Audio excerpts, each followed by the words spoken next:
Hello, beautiful people. My name is Emma. And I'm MC. And we are your hosts of the G-Forces podcast. So today was the Hungarian Grand Prix, and boy, do people have a lot to say about it already. Just scrolling on TikTok as I was getting ready for the day, I'm like, good Lord, guys. Let's not... After the whole Max and Lando situation, after, Canada or something, I have learned I need to not jump to assumptions and analyze every inch that these drivers move. Yeah, I have, my theories that kind of put rivalries aside and more I think it was the driver kind of making a point to the team. Because I think we have seen this specific team fail in this situation. I think there's a lot of teams where their strategy is not good at all. I think the quick conclusion to... the second I saw the drama that was going on in the race, I knew people were going to start to compare it to Mercedes. Oh, yeah. I knew people were going to sit there and talk about the biggest rivalry, and, it's just, at the end of the day, they're just competing, and it's poor strategy. I think that there's a lot more involved, and... I hope, emotions don't play a part, but they're human beings, so... Both Lando and Oscar's reaction at the end of the race and post-race interviews, they don't seem mad at each other, and they seem to understand where each other was coming from. Yeah, I guess... I have more to say on it, though, but we'll get to that at the end. Yeah, I guess only time will tell, but... So there is a bit of some news that has happened before the race weekend that we'll get into before we go into the track info. I think the only main thing really is that Kevin Magnussen will not be re-signing his contract with Haas. I think that this was coming. It was inevitable. With the amount of penalty points that he has on his super license, it'd be really difficult for him to be a driver next year on the grid. I don't necessarily, that might be a part of it, but I also think too, Haas is doing pretty decent. I think that they have the opportunity to speak to younger drivers, to bring in other people. Mm-hmm. I think, unfortunately, K-Mag is not the fastest guy on the grid, and so I think, he's had a good run. He's been on the grid for a while. Yeah, 100%. So I'm curious to see if this is it. I think it is. But yeah, I think he would announce that he's going elsewhere if he was going somewhere else. Yeah. We Not still don't know. Necessarily, because Esteban. It is early in the season, so you never know. It's halfway through the season. Halfway through. No, but this is just the first domino. It's just gonna keep going into silly season since next week is the last race before the summer break. I have seen a lot of people kind of over the Carlos not making a decision narrative, because there was a quote that came out where he was asked, and he was like, no, I was watching the Euros. I haven't made a decision yet. Which, it's not funny anymore. Which, hey, props to him. Love the priority. Go Spain. Thrilled about that. But it's also okay, whatever. There's other things, more exciting things happening. I just hope his team, realizes, we're kind of losing the plot. I think they are. Because I think there's probably teams that are we don't want you anymore because you haven't made a decision. Well, I also wonder, too, if they're waiting for... this last Grand Prix until summer break, and then they'll make a decision. I don't know. That's what most people wait for, to be honest. So, all right, we are going to get into the track info.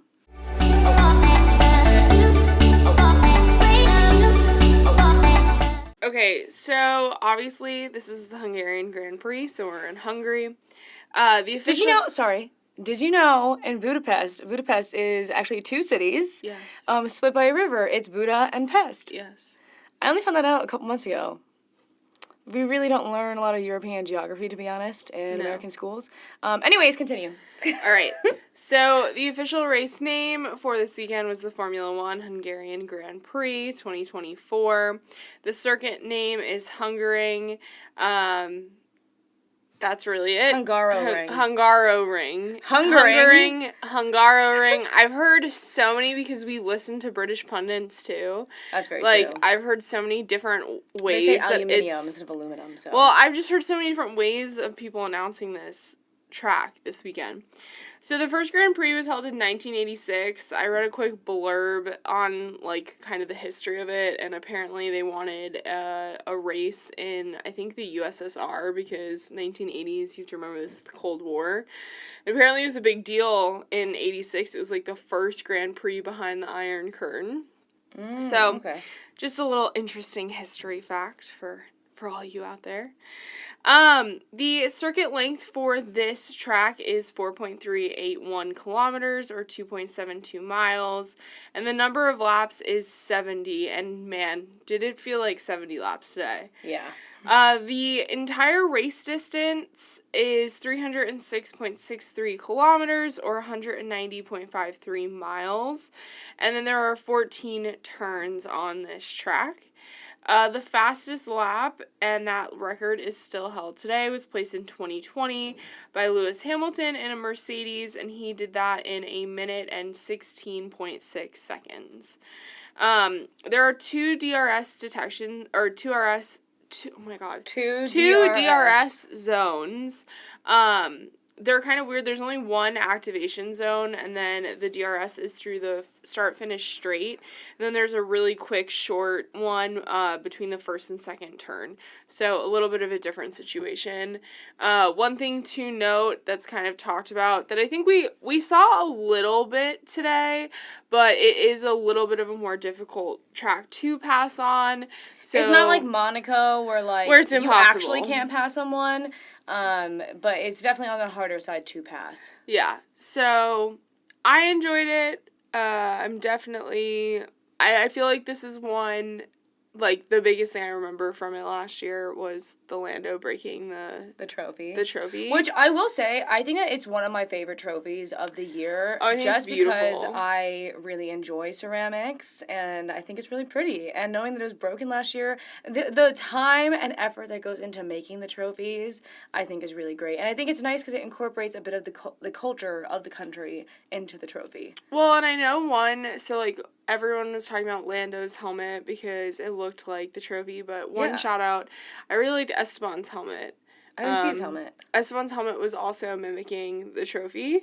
Okay, because this is his race win. He won back in 2021. Yeah, so it was similar design. I don't know if it was in partnership with the ceramics company the way Lando's was, but it was not getting the attention that Lando's helmet I didn't even see it. And it was just as beautiful. So definitely check it out if you haven't. I need to check that out.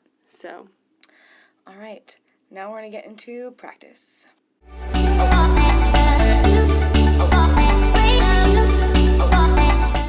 I'll be honest, there's never anything that crazy that happens in practice most of the time, unless there's like a crazy crash. The day before practice started, so Thursday, so media day, just the whole track underwater. If you look on Stake F1 teams' social medias, you'll see all of their mechanics and engineers just having a ball. Yeah, a bunch of them lined up on the ground and pretended to be in a rowboat, which I thought was super funny.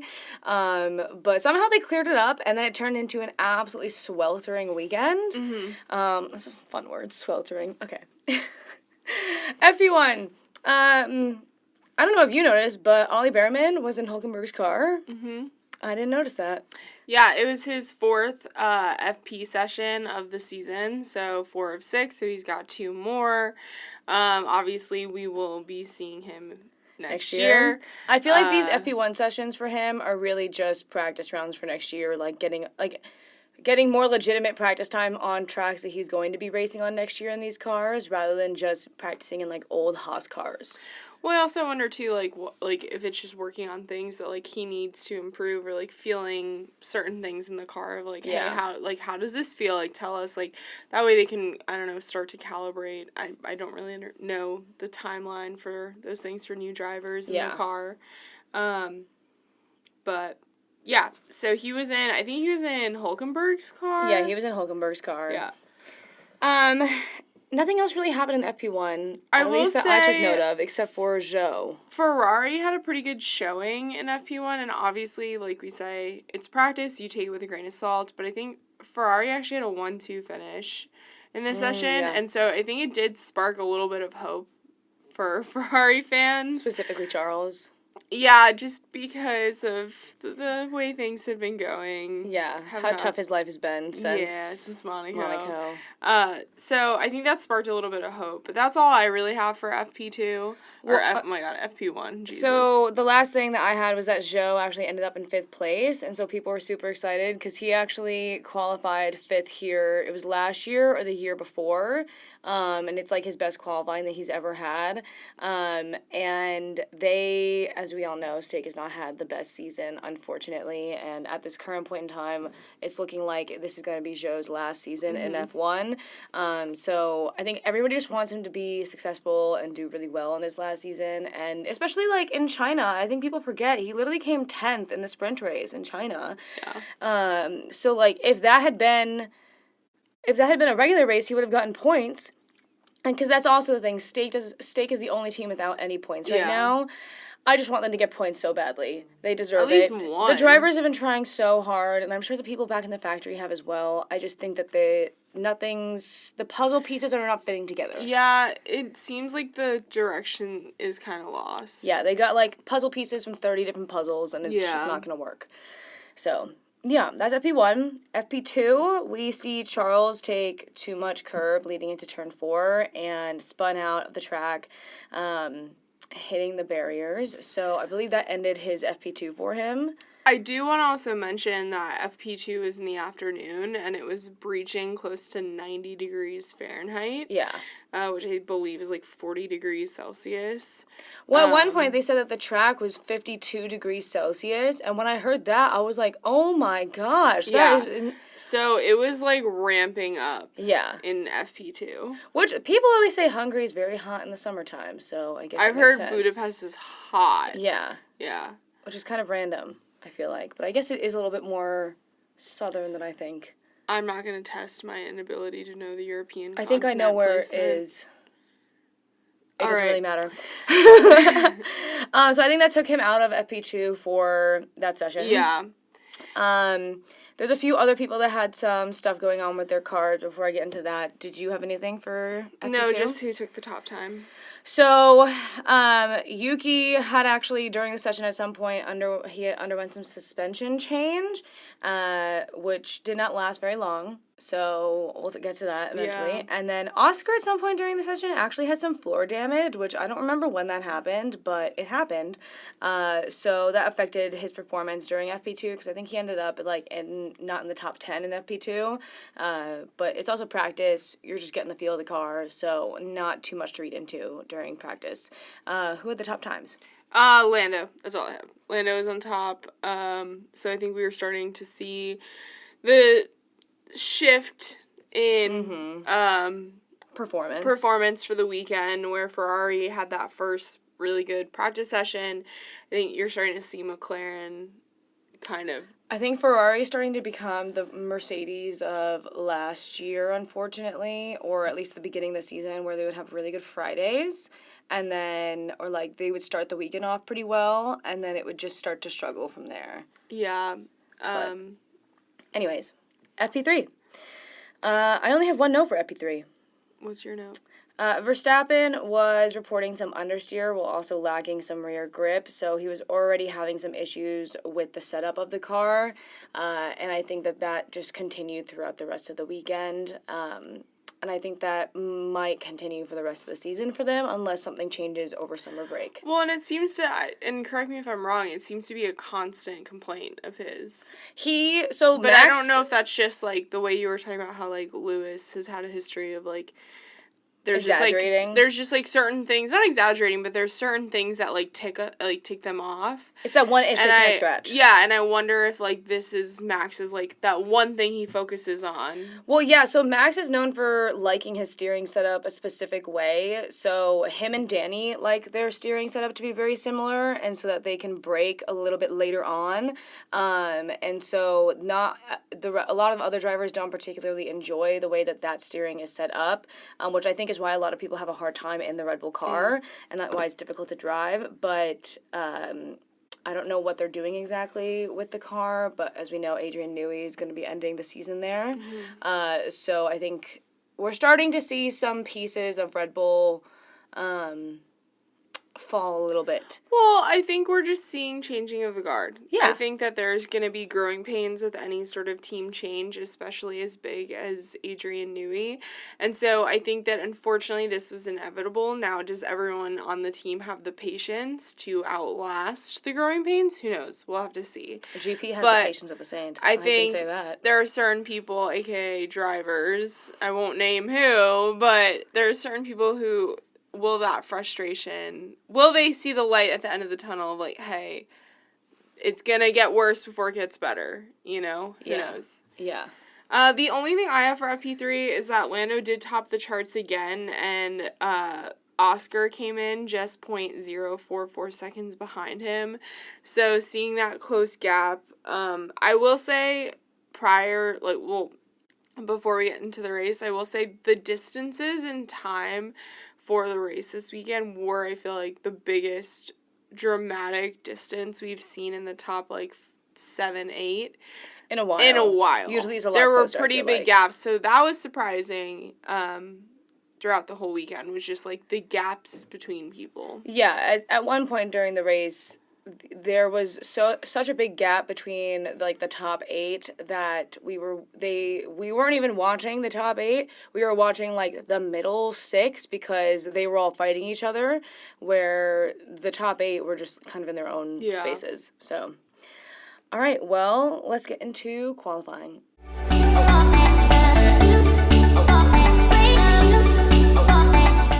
So, I feel like there are certain things we talk about every single weekend, the tires have been the biggest kind of theme throughout the weekend. Rain is a big one. But I feel like the temperature, it was surprisingly warmer than anyone was talking about. Yeah. I guess, and I don't know if, I believe they'd gotten rain before qualifying, so it did actually cool everything down. So at the start of qualifying, it was around 78 degrees Fahrenheit, but rain was an impending threat. The track was dry enough that they were able to use slick tires. It was dry enough that they were able to use slick tires, but it had rained prior, so it was technically wet. We'll say damp is the better term. And there was the impending threat of rain at any point throughout. Well, and as we've seen with the likes of Montreal, that honestly lights the fire under everyone's ass. I know. I love when you have a threat of rain during qualifying. It's so much more exciting. Yeah. And this was a good qualifying session, I have to say. Well, and it was a weird dichotomy because you had the threat of rain, but then you also had a drying track. Yeah. And so the times and the track evolution were constantly changing. Yeah. But then you also had this panic of when was the rain going to start, because it did eventually start. Yeah, because you want to get out there before the rain starts and get your time in, but then also you don't want to go out too early, because then if you go out too early and you waste your tires, then the track is not going to be at its best spot when you get your time in. And so if you wait a little bit longer, then you're going to have a better track, but then you also might not get a time in because it's raining. Yeah, and I think we kind of saw someone, not that exact scenario, but I think we saw George Russell really struggle. Yeah, the timing on when to go out or not during qualifying definitely was not great for some people. So in Q1, we actually saw Logan Sargent go 5th, and then he hit the barriers. He kissed it. Yeah, it wasn't really that bad, causing some damage to his front wing. He was able to back up and figure it out. Yeah, and I think that he just went in to get new tires, and they replaced his front wing, and he went back out, and he was totally fine. But to see him go 5th, it was Logan is performing much better than I think expected, at least in qualifying now. Yeah, his qualifying's, I feel like, and I would have to go back and compare the qualifying has gotten a lot better. But I do feel like he's improved a little bit. Now his race performance, I believe he came in the bottom 5. He came in 17th. Yeah. So, obviously, I'm happy it's not dead last. Yeah. Which, unfortunately, we're seeing. If he can get out of Q3, then I'm happy for him. Then it's a better performance than it was, because then also it just shows... Obviously, he's not really coming back next year for Williams, from what we know. I want him to hopefully get into something else. But it kind of puts everyone to, I feel like it puts the haters at, a step back, okay, calm down. He's not that bad. Yeah. With about 7 minutes left, Checo spun into the barriers, losing the rear of his car, and it was not the prettiest of crashes. I think it was genuinely something that it could have happened to anyone. Yeah, I think it literally just the rear of the car spun out, and then he went straight into the barriers. I just feel like we're watching someone lose their job with the way Red Bull is talking about Checo. And there is so much pressure on this poor man. So that is like we said, we didn't say it to you guys, but we've been talking about it. There is such a big difference between the way James Vowles speaks about Logan Sargent and Christian Horner speaks about Checo. And I think it shows maybe the difference in their personality and management style, to be honest. Of course. And everyone's going to lead a team differently. Yeah. I just feel like as the outside looking in, it's really tough to see, like, the boss say not supportive things about their employee, essentially, and then, like, you have the opposite, where James Vowles is like, yeah, Logan knows he has to perform, and he hasn't been performing, but, like, we know he is a good driver, and he can do well. Well, it's this weird moment of you're gonna sit there and you're gonna not ridicule Checo, but you're going to sit there and you're going to be negative towards the media and be like, yeah, he is underperforming. Yeah, he is mentally this way, or have team members commenting like that. And then you're going to sit there and in team meetings be like, you need to perform better. You need to improve. And it's like, dude, you're kicking him while he's down. Yeah. I feel like that is for me personally, I feel like that is the opposite of what I personally like from, like, a manager. I think we've unfortunately had coaches who have approached things in a similar manner. Obviously, we're not dealing with, like, a media appearance, but I think we've kind of dealt with this whole negative way of what they think is encouragement, and it's like, this is not what maybe some positive reinforcement would help the guy. Yeah, you know? I'm the kind of person that needs to be sat down by a coach or a boss and be like, you know what can I do to help? What is the problem? What can I do to help you? Which could be happening behind closed doors, because we are not there. But from the outside looking in, it's not the greatest. Yeah, I mean, they've already got his freaking replacement lined up. Like, yeah, no wonder the guys. They're already talking about who they're gonna replace him with. Yeah, so that sucks to watch. Red Bull, do with that what you will. I'm sure you're listening in on us. Yeah, 100%. All the time. Mm-hmm. I only have one other note, and who finished where. Do you have anything else for Q1? So like we kind of said at the beginning of Q1, George went out for a final lap and came in at 10th. So there was like a frenzy of the final laps. I've been noticing recently that I feel like some of the drivers will do like a final lap with like 5 minutes left, and then they'll wait and do an additional fast lap. Yeah. Whereas I don't think George did that additional fast lap and pitted. There was conversation with the pundits. I think Ruth Buscombe was commenting on the fact that it might have just been, like, they got the gas management, like, the fuel management I think incorrect. They put not enough fuel in. So, like, they just didn't have the time to figure that out. But ultimately, he ended up, because of track conditions improving, because the rain had not started and there were so many drivers on the track, he came in at 10th, but then with everyone else's improvement got bumped down to 17th, which apparently you were saying he's never made it past Q3. Yeah, he's never made it out of Q1 at Hungary since he's been with Mercedes. So I don't know if he's just got, like, that this track mental is, like, block, bad, and yeah. He's got the yips at this track or something. But yeah, sucks to see, but it also might just be a thing for him that this is not his track. Yeah. The last thing that I have for Q1 is that Daniel Ricciardo actually topped the charts randomly at the very end.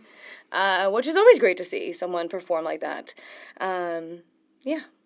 Do you think he was knocked out? Yeah, so Checo P16 because he crashed, but his time was fast enough to keep him at P16.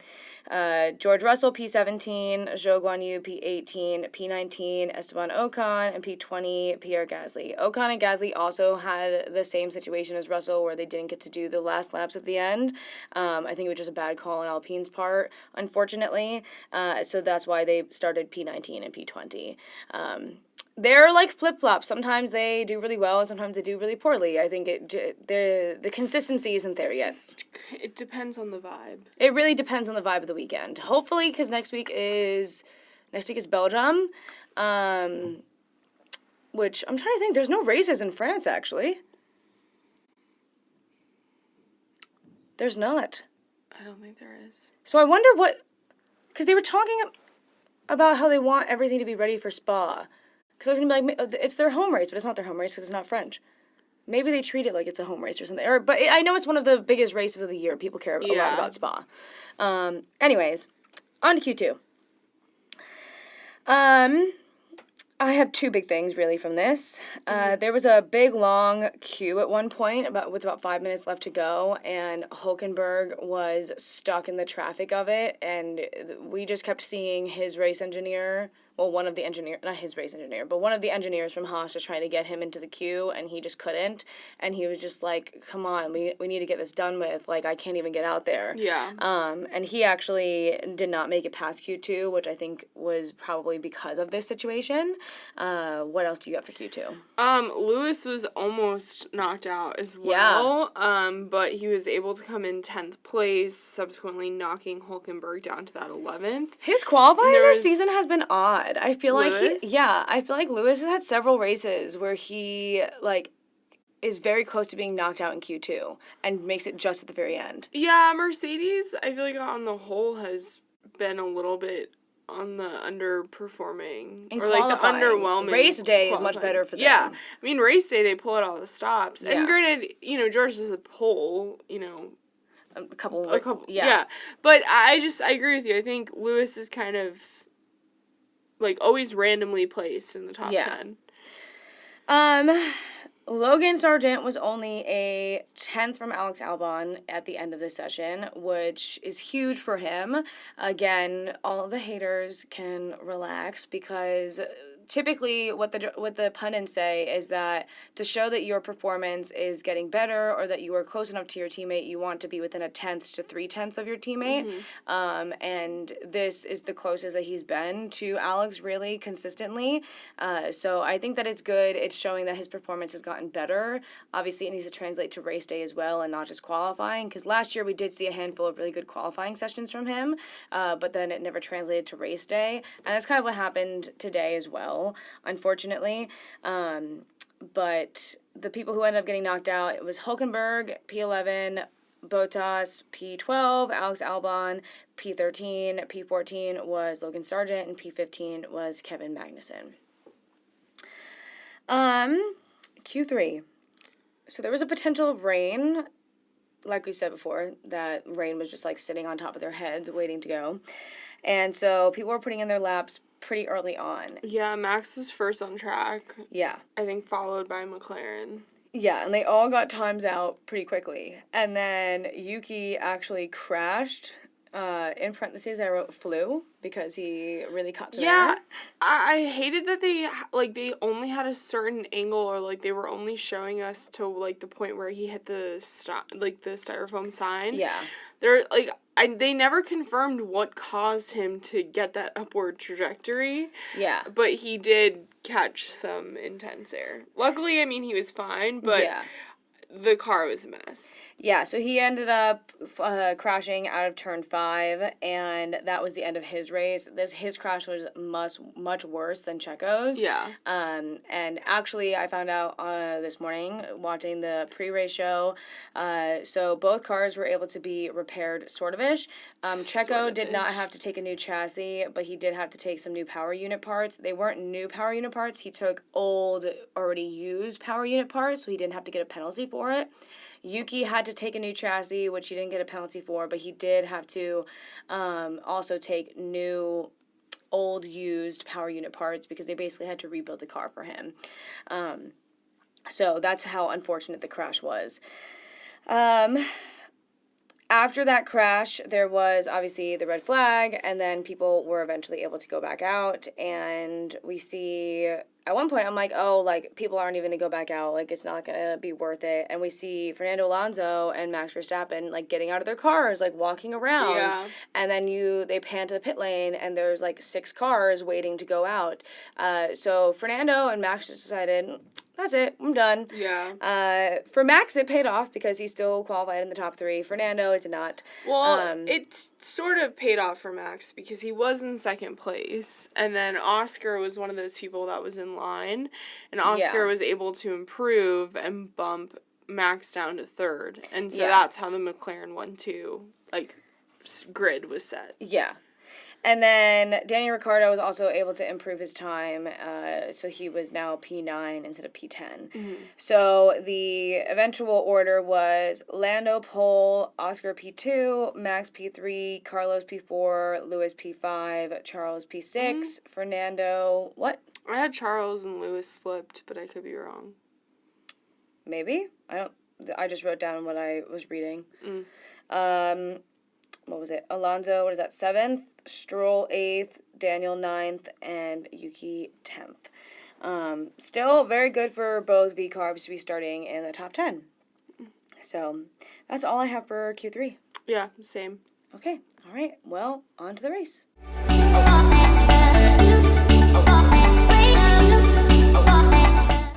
This race started off, Mary Catherine was having quite a bit of anxiety at the start.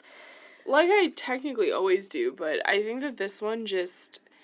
Having both McLarens start next to each other with Max and Carlos looming behind them was definitely a stressful start. Yeah, I think there was just, like, a different jitter about it. Because the biggest question, too, I felt like everyone was focused after qualifying.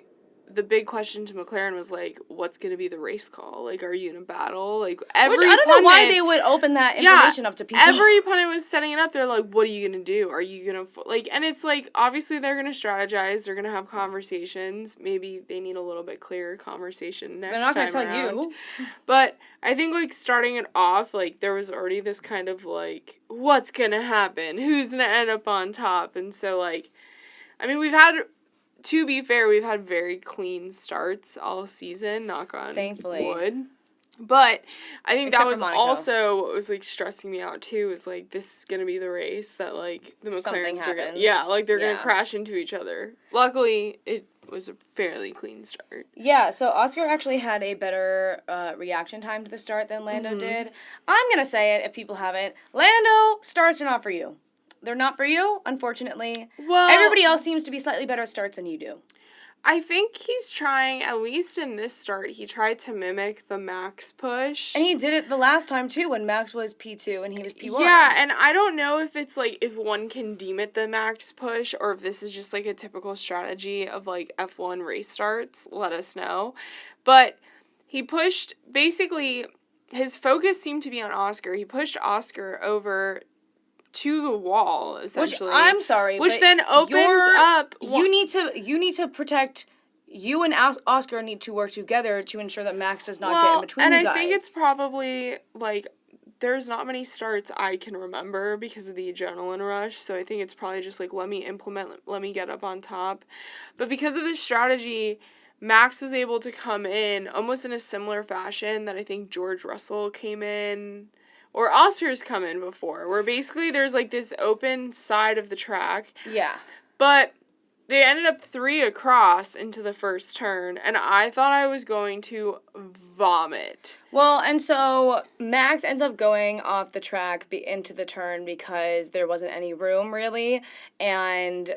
Lando was stuck in the middle of Oscar and Max, and it's not like Oscar could have moved over anymore there was a wall. And so Max ended up going off the track, and Oscar got out in front, Max ended up in P2, and then Lando in P3. Technically, because he did go off the track and pass Lando off the track, then he had to get the position back. But there's this kind of wishy-washy feeling towards the first lap for where it's like, let them race. Where it's like, it needs to settle, so, like, it's anyone's game. So there has been kind of a blind eye we've seen in the past to the first lap. But I think this one was, like, so obviously on Max's fault. Well, because Max was like, I was ahead at the apex of the turn, but there was nowhere for Oscar or Lando to go, really, in that moment. And the only place was for... Because it's not like Lando could have even braked to try and get behind them because it just wouldn't have worked either way. So essentially, Lando is now focused on, okay, Max needs to give me back the position. That's the proper way. His team on the radio is in complete agreement, and Max is just fighting to the nail with GP. I think, like, we've seen a few drivers, like, this is not, like, I'm not going to be like, oh, Max. No, like, it's pretty normal. It's pretty normal, but because of this, there was, like, 5 or 6 laps where, like, this was just, like, the awkward tense conversation going on between McLaren and Red Bull. Yeah, but it's kind of similar to what I think it was last race or maybe a few races ago where Lewis did the same thing with Max, and because Lewis had passed him off track, and Bono said to Lewis, "Just give it back to him now, so we don't have to deal with it later." And Lewis was like, "Okay, fine." And that's what eventually happens because the FIA were investigating it, and I think they just determined it's better than a 5-second penalty or a grid plate, whatever. So that happened, but while all of that was happening, Charles passed Carlos for 5th place, and Lewis was in 4th. So, like, this is all happening in the start. Yeah. So they're all settling.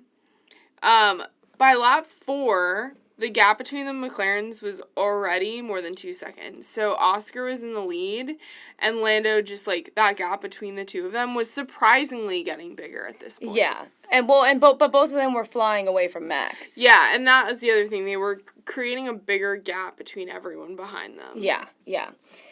Lap 7, we see a bunch of those who had started on softs pit for hards. So going into this weekend, we knew it was either going to be a 2 or 3 stop race. There was one person, apparently Yuki, who only stopped once, which is kind of insane. Yeah. 70 laps with a 1-stop race, but he somehow made it work. Truly. So that was lap 10. We then see Bottas, Russell, and Checo all fighting. They were all within like 0.3 of a second of each other. We didn't see who ended up winning that fight, to be honest, because then it turned into watching other people. They just panned away from them. I don't think that there was any result of that fight, because if there was a pass, we would have seen it. Yeah. Lap 18, we see Lando box for hards. Oh, I have a few things before yes. that. So, just to continue to kind of show, like, because I think this is also something that it needs to be spoken about, is just to kind of show the aggression of Oscar at the beginning of this race. By lap 11, Oscar had more than a 3-second lead ahead of Lando. So the gap had already increased, as well as, like, the gap between, again, McLaren's and 3rd place. So I will say, like, something to focus on is the fact that, like, you have to remember for the vast majority of this race, Oscar was in the lead. By a good chunk. Was strongly in the lead. Because that's something that we haven't seen really before, where, like, in the past, we always see Oscar potentially have, like, a really good start, but then his tire management tends to get him, where this was, like, the first race that we really see Oscar thrive and his tires not shit the bed, essentially. Well, so then Lewis pits on lap 17, and then were you getting to when the McLarens both pitted? Yeah, so lap 18 was when Lando goes into box for hards, and then we think Oscar's going to come in on the next lap. He does, I believe. It's the next pit stop he goes. The first pit stop for the McLarens was fine. Was strategy-wise was great. It was Lando went in first, then Oscar went in, one lap after the other. No cause for concern. It's the second pit stop. It's the second pit stop that we'll get to. Lap 21, we see Max pit, and he returns actually 7 seconds behind Lewis, so he returns in 4th, 7 seconds behind him. Yeah. So Max is already, like, fires coming out of his ears. Yeah, he's spitting blood at this point. Yeah. But then also we see the people who decided to wait a little bit longer for their pits, like Max, we see them really struggle when they come back out. So, like, lap 22, we see Carlos go in a pit, and he ends up coming back out in 9th. And he had pitted when he was, like, 2nd or 3rd in the race at some point. Well, and I think before Carlos pitted, you saw how their tires were just falling apart. Because it was, like, it was, like, Carlos, Charles, and, like, Max. They were all in, like, the top 3 after, like, both McLaren's and Lewis had pit, and so then they were just the time was just melting. Yeah. Charles had not pit yet, actually, at this point, during lap 22. And we see Charles's race engineer go on the radio and say... Yeah, Charles is the leading Keep it up! This is great driving! And I love how the pundits are like, if I was struggling as much as Charles has been since Monaco, I would need some motivation as well. I would need some positive affirmations. Jeez. But then we see Charles pit at the beginning of lap 23, so... Lap 26, or do you have anything before that? No, the next thing I have is around lap 30. Okay, so lap 26, we see Carlos pass Yuki, so he's starting to work his way back up. And then we also hear an intense radio message from Alex Albon. Yeah, I forgot about this. So I think people always talk about Ferrari having bad strategy, and I think that other teams' poor strategies are really coming to light as of recently.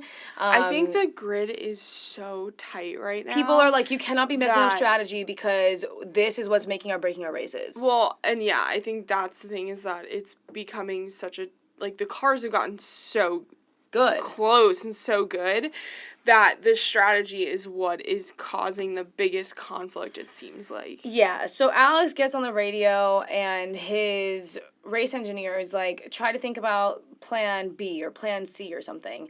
And he was like, I really don't appreciate that. Like, we pitted early for hards and now the tires are dead because we are doing plan whatever, and now you're changing this up on me. So it was like the Alex Albon nice way of saying, like, what the hell? Yeah, like, you can't just switch up your ideas on me. In the middle of a tire run. Yeah. Because you're going to be basing your race off of what the strategy is, and if they switch it, then you've halfway through you're using those tires, you might have already completely ruined them. I feel like if there was a theme for this weekend, it would have been fighting between racer and engineer. I have never heard the racers so vocal before, I feel like. Yeah, and I don't know if it was just because there was, like, so much happening. It did feel like they were playing quite a lot of radio messages, especially when we get to the latter half of the race. But it just felt like there was, like, a genuine frustration every driver had. Like, even George with the team during qualifying, you know? Like, I feel like everyone's kind of, this is what's the breaking point. And one of the things that Ruth Buscombe always says is that, like, you might not always get your strategy right, but you're basing it off of a lot of data that you've built up over the years. A whole team of people. And I think that's why it makes sense that a lot of drivers can get frustrated easily when the strategy changes at the last second or the strategy is not good. It's like, we had a plan. We talked about this. My job is to drive the car and compete on the actual track. I need you to be doing your job perfectly so that I can do mine perfectly. Because you're only as strong as your weakest link. So speaking of imperfections, there was a moment around lap 30, and I can't say specifically which lap because they didn't actually show it to us when it happened. They showed us a replay of it. Basically, there's a point where all of a sudden the gap between Lando and Oscar is like 3-4 seconds. And then all of a sudden it plummets and the gap gets even smaller and it becomes like 1.5 second and starts dancing around there. Of course, I start to panic because I'm a bigger Oscar fan and I'm like, what the hell? And you end up seeing he basically had a slight hiccup into gravel, which caused him to lose quite a bit of time. But this wasn't really reported on until like 5 or 6 laps. Well, because Oscar was so far ahead of everyone that they weren't even paying attention to him. It's like last season, we barely saw Max because he was so far ahead, and this on top of this, while this incident happened, Lewis and Max were starting to get into it over third place. Oh yeah, Max was only 0.672 behind Lewis, and so they were going a little crazy. Well, and then right after all of this, lap 34, we see Pierre Gasly retire. Yeah, it was literally in the same fashion as George's retirement. Where we're like, wait, what? Where we were like, what did they just say? Yeah, so apparently it was a hydraulics issue. Which I think is it was, I don't know. Hydraulic issues are pretty common, I feel like.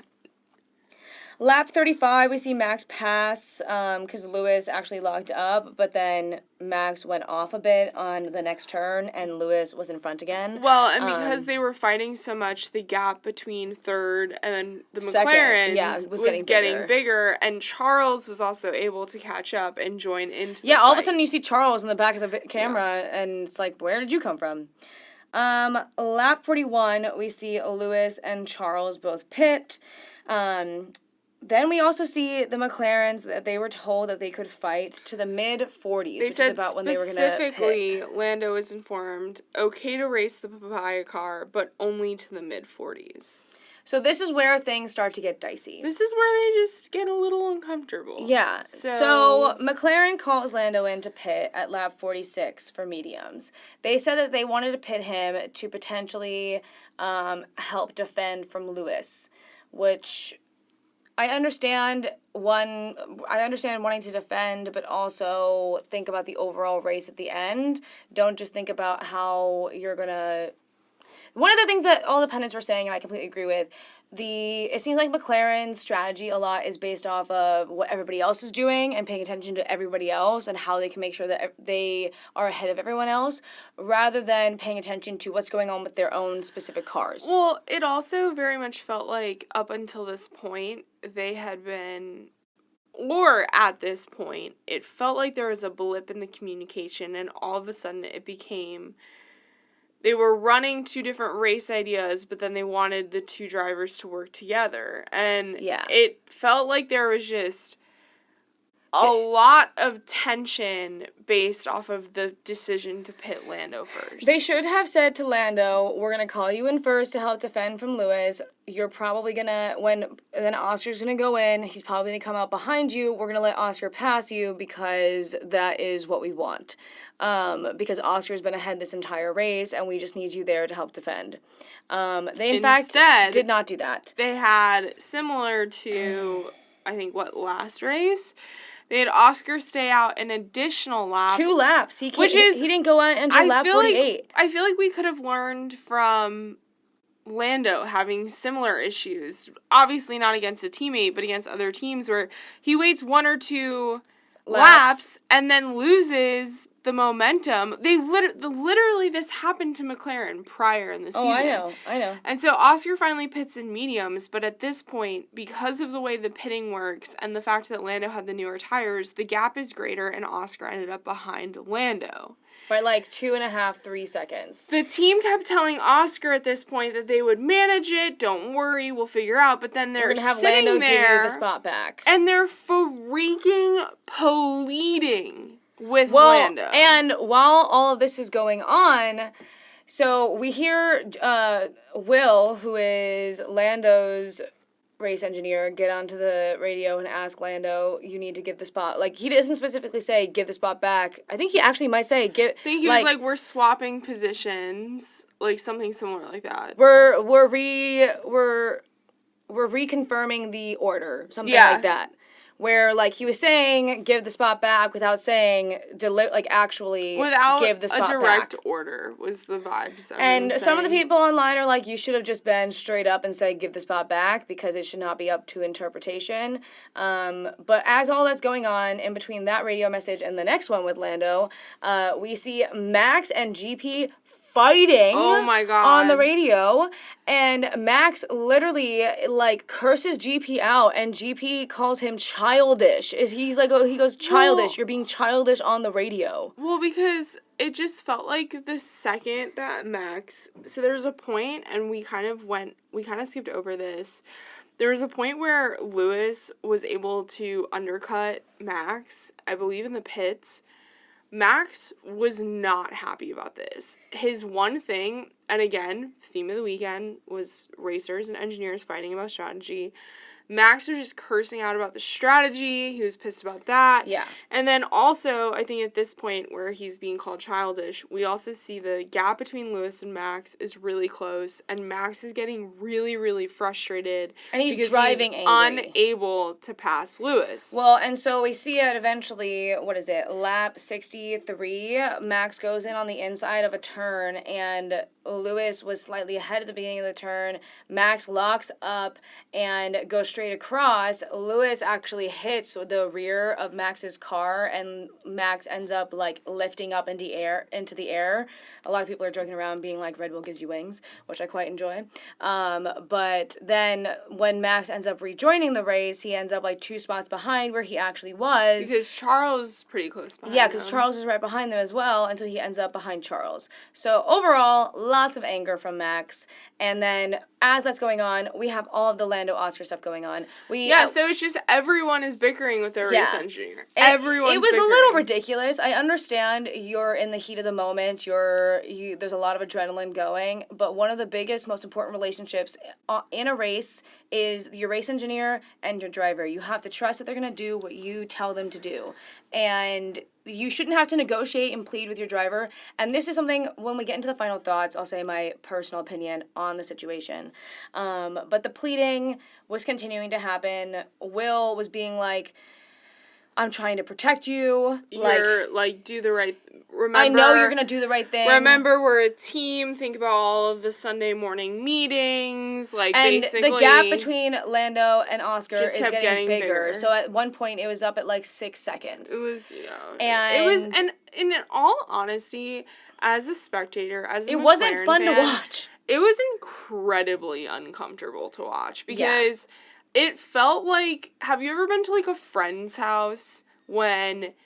all of a sudden they start to fight with their parent and you're like, can I sink into, will the couch eat me so I can disappear? And that's how it felt watching this. It felt like we were just watching, two kids fight with their parents. And it was just, I don't know. And it felt like this weird kind of moment where Lando was making the point that he was the faster driver at this moment in the race.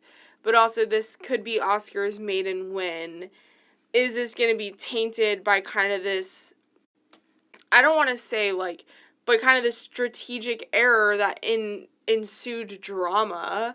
And so it just kind of became this really weird level of emotion as a fan of I don't know how to feel. I'm excited, but I'm also I'm about to throw up because is this about to be a make or break moment for the team as a whole? Yeah. So eventually, lap 68, we see of Lando. 70. Yeah, and when Lando was first told to let Oscar pass, it was somewhere around lap 40. Lap 48. No. Yeah, lap 50. So the last 20 laps, we see this arguing happening. Oscar then passes Lando because Lando basically slows down completely. And then Oscar ends up winning the race by a second and a half. Lando comes in P2. Lewis comes in P3. Those are the only ones I can remember off the top of my head. We have Yuki points. Okay, read the full order and then we'll get into final thoughts. So Oscar came in first, Lando in second, Lewis in third, Charles was in fourth, Max was in fifth, Carlos was in sixth, Checo, thank God, was able to get points in seventh, George was in eighth, Yuki was in ninth, 10th was Lance, 11th Fernando, Danny Rick was 12th, Hulkenberg 13th, Alex Albon 14th, Kevin Magnussen 15th, Valtteri Bottas 16th, Logan Sargent 17th, Esteban was 18th, Zhou was 19th, and Pierre came in P20 P20, but technically DNF. So, yeah, we are going to get into our final thoughts now because there's a lot to talk about.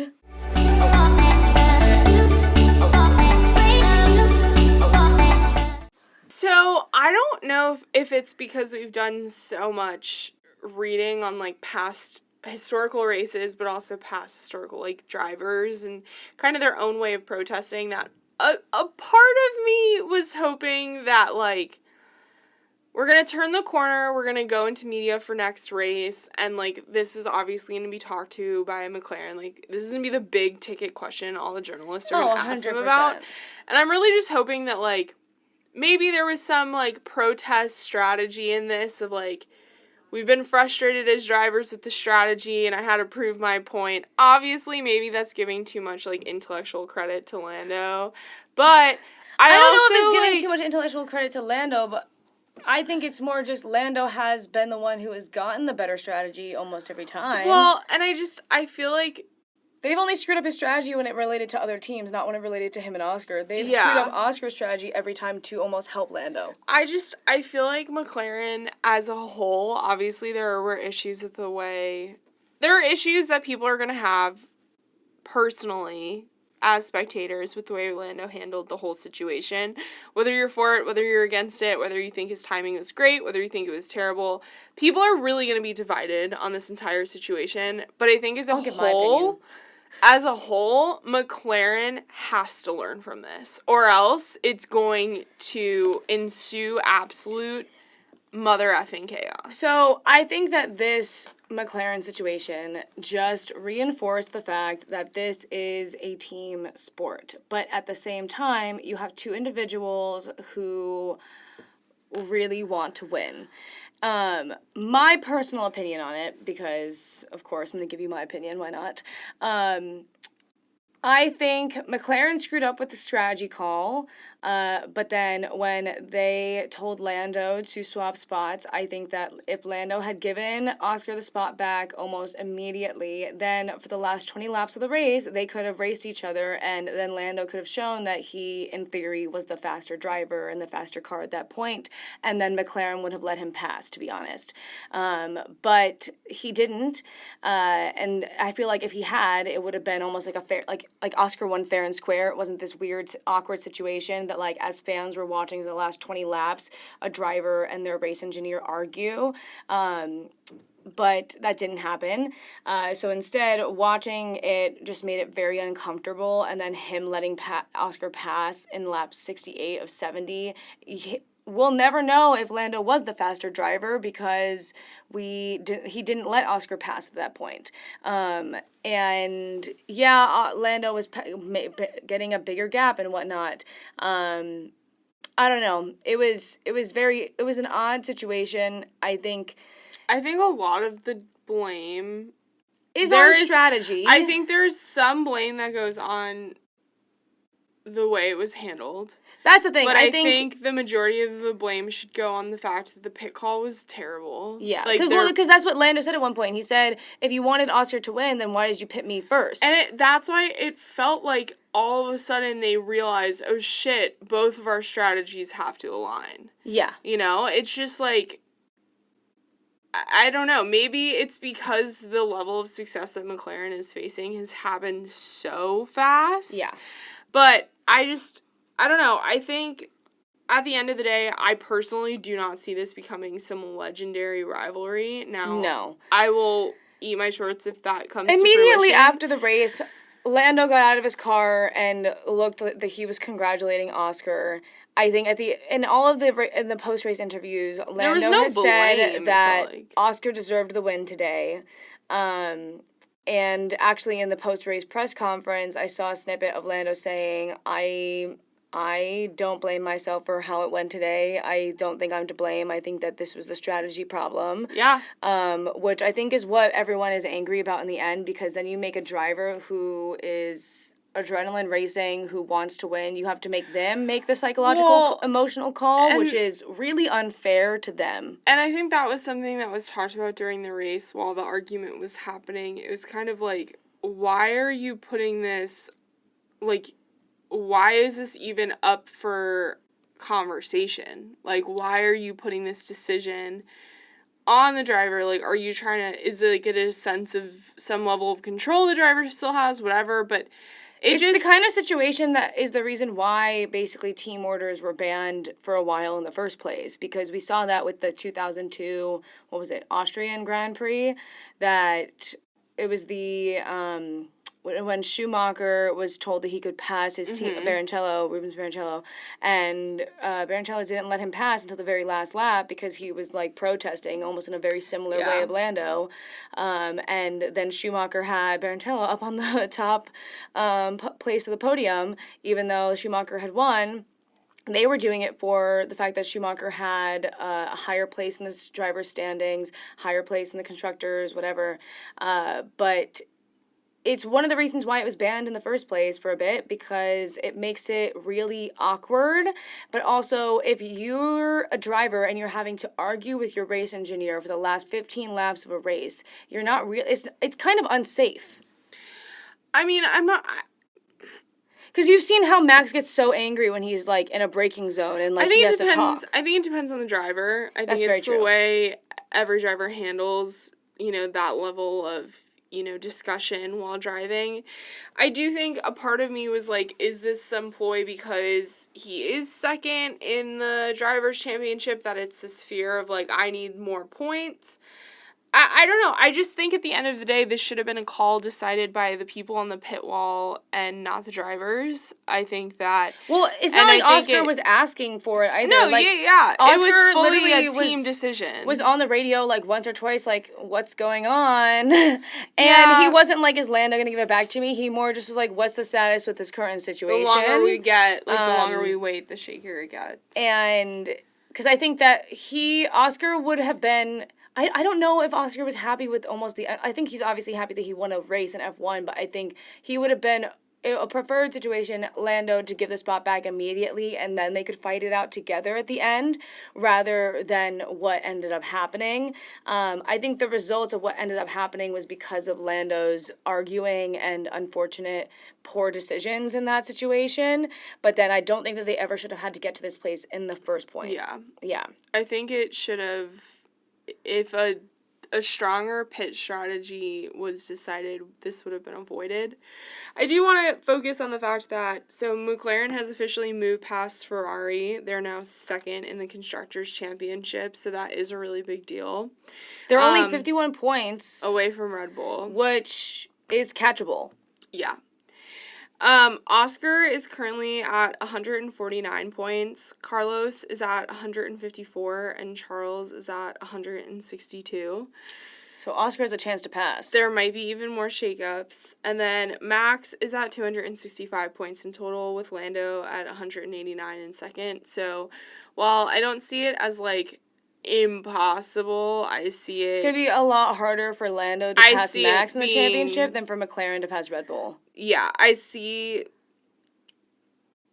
yeah, I think it's going to be interesting. I think the first race after summer break is going to be really... I think there's just so much more racing. There's so much more that's happening, and I think... this was the 13th race of 24, so when we get back, there's going to be, 10 races? There's been insane amount of things going on in the last 10 races. Winner? It's now the 7th race winner and 13 races. Yeah.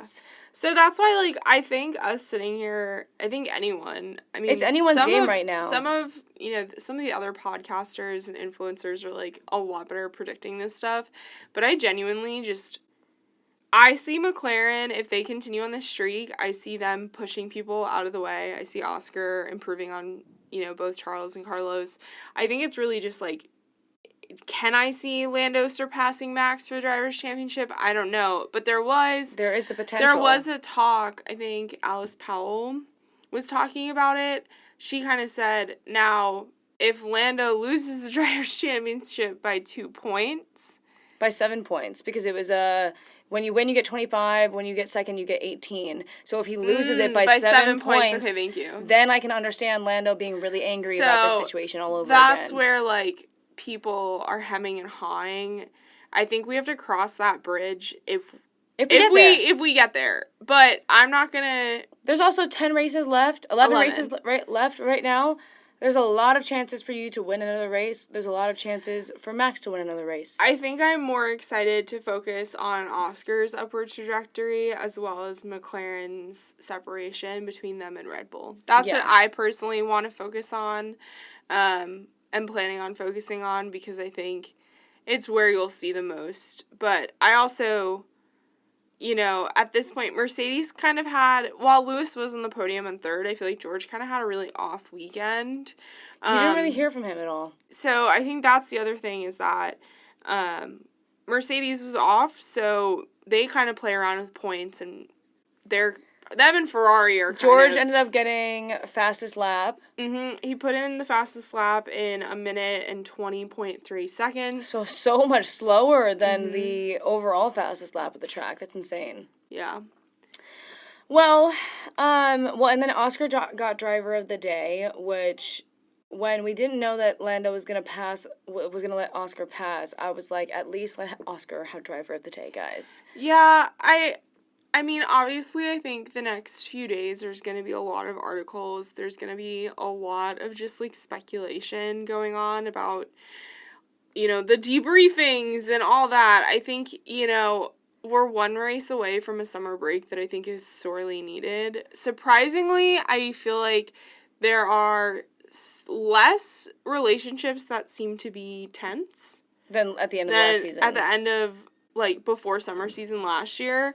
But I will say, I think, unfortunately, their Checo is on really thin ice. And then I think we're going to get a few announcements about next year, but I don't know. I think the speculation, look at what happened with everyone being like, Max and Lando are the biggest rivals. And then they were like, no, we're fine. Like, well, I saw something on TikTok before that I think is 100% true. Lando was, no matter what he did, people were going to hate on him for everything. So if he had given the spot up to Oscar, people were going to be like, oh, he doesn't have that dog in him, like, to win the championship. Like, he just let his teammate pass him. But then if he didn't let Oscar pass, well, then he's an asshole. But haven't we seen that throughout all of F1 history? Yeah. Where these drivers decide to make the pass or to, like, go to the race or to pull out of the race, and then the media just sits there and it's opposite day, no matter what they do. Yeah. So he was never going to win, no pun intended, no matter what the situation was going to be, unfortunately. So I think the toxic stands that are, like, hating on him, but then also, like, the really intense Lando fans, like, I think we all need to take a step back and not be so intense about it. Well, it's also... It's a team sport, and it's also, he is a contracted employee. Yeah. Like, Lando is, in a lot of people's eye, the number one driver of McLaren, the face of McLaren right now. Will literally said, I'm trying to protect you, Lando. But also, like, you have to remember that, like, that's his... Obviously, that's his job. Obviously, his race engineer isn't his boss. I don't know how their organizational pyramid is, but... to some extent, like, think about your day-to-day job. If you don't do what you're told, if you sit there and protest, a lot of people would just get fired. Obviously, this is a whole different situation. There's a lot less people in the world who can drive and just hop into an F1 car. So, like, the termination rates of drivers depends on the team. But I think that's the thing, too, is, like, guys, you have to remember, like, he's not just doing this for fun. Like, this is literally his job. And if you don't listen to, like, team instruction... And it's kind of something that's always been talked about is, like, how much can a driver push team instruction and listening? Well, and then you have some of the pundits, like DC was saying that when he like, I think it was Mika Hakkinen or somebody, he let him pass him as his teammate because his race engineer told him, like, your job is on the line, basically, if you don't let your teammate pass. So it's like all the people sitting there and hating on Lando giving this spot back. Think about what the repercussions if he hadn't would have been. And he signed McLaren for whenever. Yeah, but look at long his extension is. Yeah. Like, Checo's entire extension deal is on the rocks right now because of poor performance. Egos can make or break athletes. Yeah. And not 100%. Saying that Lando is going to this with a big ego. That's not what I'm saying. I'm saying what would have happened if he hadn't made this decision? Yeah, and we've seen it in the past with other drivers where they've been like, no, I'm not letting them pass, and it's gotten really rough. So I think, like I said, he was going to get hate whether he did it or not. Mm-hmm. So just kind of give everyone a moment of grace and celebrate the fact that it was a double podium 1-2 with McLaren, that they're closer to Red Bull. Let's be excited about the fact that it was Oscar's maiden win, and that's something we've not even focused on. Let's not taint his first win because it was well deserved. We've been so focused on Lando's ability to get through the media frenzy when we haven't even, focused on the fact that, Oscar just did something great. I think this is the first of many. 100%. And I'm excited for McLaren. Like, that's the thing, is that... At the end of the day, a year and a half ago, where McLaren started, this was not going to happen, and yet they're still here. So let's be happy about where that's at right now. I'm trying not to get, all worked up about it because after the whole Max and Lando thing happened and then me getting all worked up and then 4 days later they're like, oh, yeah, we called each other. I was like, well, I'm stupid and need to calm down. So I'm trying to stay very calm about it because we don't know these people. And they're also human beings and they all have a lot to debrief about their situation. So we'll see what happens. There's a few days until the next race, and the next race is one of everybody's favorite tracks. I think it's one of the scariest races to watch because of all of the unfortunate situations that have happened there. But next weekend we'll be in Belgium at the Spa-Francorchamps racetrack, and I wonder if any of them are going to go to Tomorrowland afterwards like they did last time. I think I know someone there now. I wish I could go there. It looks like a great time. Yeah. Did you see the stage is like actual waterfalls? Yeah. It's insane. Yeah. How long is it? Because they do 2 weekends. Oh, it's 2 weekends. Okay. Yeah. Because I was like, she's there now. No, it's 2 weekends. So, yeah, we'd love to hear your guys' thoughts on the race and what you think of the whole McLaren situation, whether you think it was a driver or strategy or just overall general mess up. I think overall it was a general mess up. I think there's not one person to blame. Yeah. That's my opinion on it. I would agree with that. I think that